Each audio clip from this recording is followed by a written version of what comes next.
महाराष्ट्र में मुस्लिम वोटों की सौदेबाजी का खेल शुरू हो चुका है। यहां मुसलमानों को साधने के लिए अब तक कई दल तरह तरह की स्ट्रैटेजी अपनाते थे, लेकिन इस बार महाराष्ट्र चुनाव में मौलाना मुस्लिम वोटों के ठेकेदार बन गए। उनका साफ कहना है कि मुसलमान वोट चाहिए तो उसके लिए कुछ शर्तें हैं, और वो शर्तें क्या हैं? वो शर्तें हैं कि मुसलमानों का वोट चाहिए तो पहले आरएसएस पर प्रतिबंध लगाइए, वक्फ संशोधन विधेयक का विरोध कीजिए, वक्फ बोर्ड के लिए वित्तीय सहायता प्रदान कीजिए, अतिक्रमण हटाने के लिए कानून लेकर आने का वादा कीजिए, मुसलमानों के लिए 10% आरक्षण की बात कीजिए, मुसलमानों को पुलिस भर्ती में वरीयता देंगे इसका भी वादा कीजिए, और तो और विवादित व्यक्तियों के खिलाफ कानूनी कार्रवाई करेंगे, और अगर आप इन सभी मांगों को मानते हैं तो मुसलमानों का वोट आपको मिल जाएगा। ये मौलानाओं की वो शर्तें हैं जो एमवीए गठबंधन के सामने रखी गई हैं। अब देखिए कि एक तरफ मौलानाओं की शर्तें हैं, मौलाना मुस्लिम वोटों के ठेकेदार बनकर वोटों की सौदेबाजी कर रहे हैं, तो वहीं महाराष्ट्र की मुंबई से एक और चौंकाने वाली रिपोर्ट सामने आई। खबर है कि मुंबई की डेमोग्राफी ही बदल रही है। Tata institute of social sciences की ताजा रिपोर्ट ये कहती है कि भारत की आर्थिक राजधानी मुंबई की डेमोग्राफी बदल रही है। इस रिपोर्ट के बाहर आने से पता चलता है कि महाराष्ट्र में क्या कुछ डेमोग्राफिकल बदलाव हो रहे हैं और इससे हो गई हलचलें तेज। टीआईएसएस की रिपोर्ट में दावा किया गया कि मुंबई में बांग्लादेशी और रोहिंग्या समुदाय की संख्या तेजी से बढ़ रही है, जिससे शहर की सामाजिक अर्थव्यवस्था को प्रभावित होने का खतरा पैदा हो चुका है। इस रिपोर्ट के मुताबिक 1961 में मुंबई में हिंदुओं की आबादी थी 88%, जो 2011 में घटकर हो गई 66। मुसलमानों की आबादी में साल 1961 में 8% से बढ़कर 2011 में हो गया 21% का उछाल, और अगर ये रुझान बरकरार रहे तो अनुमान है कि साल 2051 तक हिंदू आबादी 54% से कम हो जाएगी, जबकि मुस्लिम आबादी 30% तक की वृद्धि उसमें हो सकती है। टीआईएसएस की रिपोर्ट में यह भी कहा गया कि कुछ राजनीतिक पार्टियां वोट बैंक की राजनीति के लिए अवैध अप्रवासियों का इस्तेमाल कर रही हैं। यही वजह है कि अवैध अप्रवासी फेक वोटर आईडी बनाकर यहां पर अपनी जो तमाम सुविधाएं वो पाने में कामयाबी हासिल कर रहे हैं। अवैध अप्रवासी फेक वोटर आईडी को हासिल कर रहे हैं। अब ये रिपोर्ट और क्या कहती है? मुंबई की झुग्गियों में अवैध अप्रवासियों की भीड़ बढ़ गई है। रिपोर्ट कहती है शहर के इंफ्रास्ट्रक्चर पर इसका असहनीय दबाव बढ़ रहा है। सरकार के पास इनका डेटा तक नहीं है। मुंबई के स्थानीय लोगों और अप्रवासी समुदाय के बीच आर्थिक असमानताओं की वजह से सामाजिक तनाव और हिंसा की घटनाएं बढ़ी हैं। यह स्टडी 50% महिलाओं की तस्करी की बात भी करती है। ये सेक्स वर्कर के रूप में काम कर रही है। साथ ही खबर है कि 40% अप्रवासियों ने बांग्लादेश में अपने घर 10,000 रुपए से 1 लाख रुपए तक हर महीने भेजे हैं। इस रिपोर्ट में यह भी बताया गया कि शिक्षा, स्वच्छता, बिजली, जल आपूर्ति, स्वास्थ्य सेवाएं भी अप्रवासियों की वजह से प्रभावित हो रही हैं।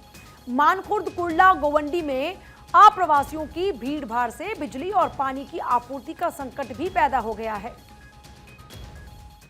साथियों, जो टिस की रिपोर्ट आई है वह बेहद चौंकाने वाली और सचेत करने वाली रिपोर्ट है। उसमें कहा गया है कि 2051 तक मुंबई में हिंदुओं की आबादी 51% घट जाएगी, और यह सिर्फ इसलिए हो रहा है क्योंकि यहाँ पे अवैध घुसपैठ की घटनाएं जो है बढ़ रही है। रोहिंग्या मुसलमान जो है वह बढ़ रहे हैं, और रोहिंग्या मुसलमानों को अवैध रूप से इस देश में लाने का काम वो पार्टियां कर रही हैं। वो पार्टियां उनका वोटर कार्ड और राशन कार्ड बनवाने का काम कर रही हैं, जो जिनके ये वोटर बैंक बनते जा रहे हैं। तो निश्चित रूप से यह बिल्कुल चिंतनीय विषय है, और भविष्य में भारत की अखंडता और सुरक्षा के लिए एक बहुत बड़ा खिलवाड़ विपक्ष की पार्टियों द्वारा यह किया जा रहा है। ये सर्वे ये सर्वे सच है या झूठ है मुझे मालूम नहीं, लेकिन विषय अगर ऐसा रहेगा तो ये गंभीर है। अगर मुझे लगता नहीं है कि हिंदुओं की संख्या कम हो जाएगी और बांग्लादेशी की संख्या बढ़ेगी, और अगर ऐसा होता भी है, अगर ऐसा रहेगा भी, तो केंद्र सरकार का मुझे निषेध करना चाहिए। और इसी के बाद एक जानकारी और भी सामने आती है, जिससे यह खुलासा होता है कि महाराष्ट्र में विधानसभा चुनाव से पहले मुस्लिम वोट को बीजेपी के खिलाफ लामबंद करने के लिए 180 से ज्यादा एनजीओ काम कर रहे हैं। इन एनजीओ ने केवल मुंबई में ही 9 लाख मुस्लिम मतदाताओं को जोड़ा है। मीडिया रिपोर्ट्स की माने तो ये एनजीओ के लोग मुस्लिम समुदाय के बीच जाते हैं, उन्हें समझाते हैं, फिर इनका इस्तेमाल वोटिंग टर्नआउट बढ़ाने के लिए किया जाता है। कहने को ये एनजीओ इसलिए जागरूकता फैला रही है ताकि मुस्लिम मतदाता अपने अधिकारों का सही इस्तेमाल करें, पर अंदर खाने इन सभी एनजीओ की कोशिश है कि सभी मुस्लिम मतदाता अपने वोटों का इस्तेमाल बीजेपी को सत्ता से बाहर करने के लिए करें। इन इस्लामी संगठनों ने पिछले कुछ महीनों में मुस्लिम समुदाय के लोगों के बीच पहुंच बनाने के साथ कई अभियान चलाए। इस दौरान इन्होंने सैकड़ों बैठकें की, सूचना सत्र आयोजित किए और तो और सामुदायिक कार्यक्रम भी किए। अब इन एनजीओ के खिलाफ बीजेपी नेता किरीट सोमैया ने मुंबई पुलिस में कराई एक एफआईआर।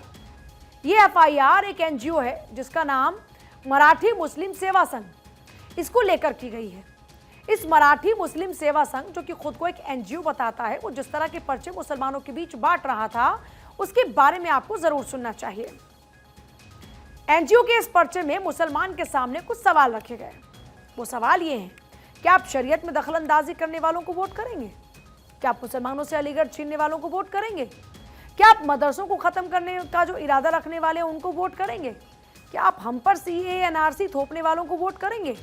क्या आप हमारी बेटियों के सिरों से हिजाब खींचने वालों को वोट करेंगे? क्या आप मुसलमानों के खिलाफ नफरत फैलाने वालों को वोट करेंगे? ये वो सवाल हैं जो इस पर्चे में लिखे हैं। कुल मिलाकर बात यह है कि मुसलमानों को भड़काने के लिए ये पर्चे छपवाए गए हैं।